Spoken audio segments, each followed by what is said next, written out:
السلام علیکم ورحمۃ اللہ وبرکاتہ۔ سامعین و ناظرین، امید ہے آپ خیر و عافیت سے ہوں گے۔ اللہ رب العزت آپ کو عزت، صحت، سلامتی والی لمبی زندگی عطا فرمائے۔ آج کی اس مختصر سی حاضری کے اندر ہم آپ حضرات کے سامنے پیش کرنے والے ہیں وظیفہ کہ پہاڑ برابر قرض بھی آپ کا ہوگا تو وہ بھی انشاءاللہ چند دنوں کے اندر اتر جائے گا۔ روایات کے اندر آتا ہے، دو روایات ہیں حضرت علی رضی اللہ تعالی عنہ کے بارے میں۔ ایک تو یہ ہے کہ مختصر القدوری کے اندر فقہ کی ایک کتاب ہے، اکثر شروع میں پڑھائی جاتی ہے، اس کے اندر یہ لکھا ہوا ہے کہ حضرت علی رضی اللہ تعالی عنہ کے پاس ایک مکاتب غلام آیا۔ مکاتب غلام اس سے کہتے ہیں کہ پرانے زمانے میں اس طرح غلام ہوا کرتے تھے، ان کو آقا کہتے تھے کہ آپ اتنے پیسے ادا کر دیں، میں پھر آپ کو آزاد کر دوں گا۔ تو اس طرح کا ایک غلام آیا، وہ کہنے لگا کہ اے علی، میرے پاس مال نہیں ہے، دولت نہیں ہے، میرا آقا مجھے اتنے مال کا کہہ رہا ہے کہ آپ اتنا مال جمع کروا دیں، اس کے بعد آزاد ہیں۔ تو حضرت علی رضی اللہ تعالی عنہ نے اس کو فرمایا کہ اگر آپ کے اوپر پہاڑ برابر بھی قرض ہوگا تو وہ اتر جائے گا، میں آپ کو ایسا وظیفہ بتاتا ہوں۔ تو حضرت علی رضی اللہ تعالی عنہ نے یہ وظیفہ بتایا، میں آگے چل کے آپ کو بتاتا ہوں۔ اچھا، اس کے بعد دوسری روایت یہ ملتی ہے کہ حضرت علی رضی اللہ تعالی عنہ کے پاس ایک مفلس آدمی آیا، غربت کا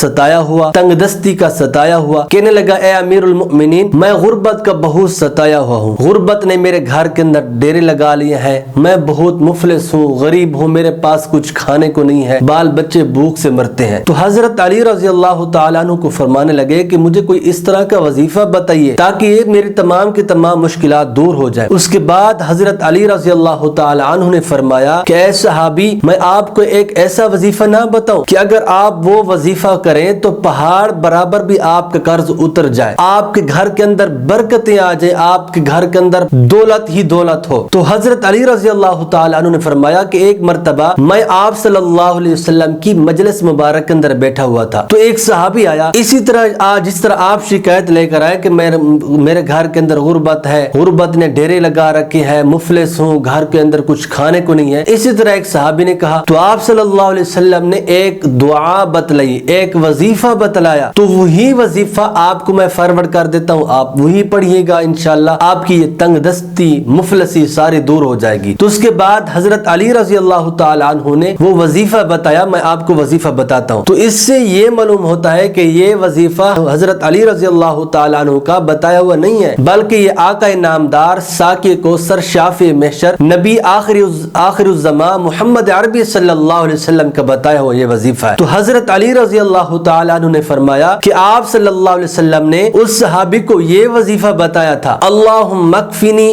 بحلالک عن حرامک واغننی بفضلک عمن سواک۔ یہ آپ کے سامنے اسکرین پر بھی شو ہو رہا ہے، میں دوبارہ پڑھ دیتا ہوں، اللہم اکفنی بحلالک عن حرامک واغننی بفضلک عمن سواک۔ تو آپ صلی اللہ علیہ وسلم نے اس صحابی کو یہ وظیفہ بتایا، تو آپ یہی وظیفہ کریں۔ تو حضرت علی رضی اللہ تعالی عنہ نے فرمایا کہ آپ سے صبح شام جتنا بھی ہو سکتا ہے آپ اس وظیفے کا ورد کریں، انشاءاللہ تعالی اللہ رب العزت آپ کی تمام حاجتیں پوری فرمائیں گے۔ بالخصوص جو قرض ہے، گھر کے اندر تنگ دستی ہے، فاقہ نے گھیرا لگا رکھا ہے، یہ تمام کا تمام انشاءاللہ